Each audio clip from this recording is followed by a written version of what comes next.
क्या आपने कभी सोचा कि समंदर का पानी हमेशा खारा ही क्यों होता है जबकि दरिया का पानी मीठा होता है? इसके अलावा अगर समंदर का पानी मीठा होता तो फिर क्या होता? जैसा कि हम सब जानते हैं कि दुनिया के 70% हिस्से पर समंदर मौजूद हैं, लेकिन उनका पानी पीने के काबिल नहीं होता।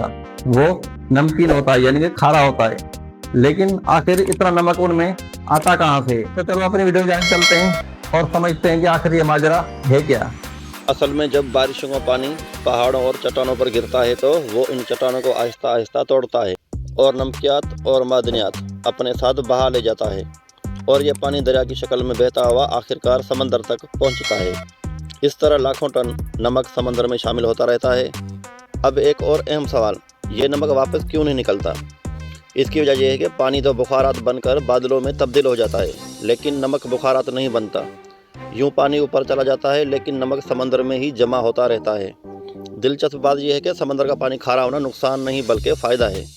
नमक की वजह से पानी में ऐसे केमिकल बनते हैं जो मछलियों, झींगों और दीगर समुद्री जानदारों की बका के लिए ज़रूरी है।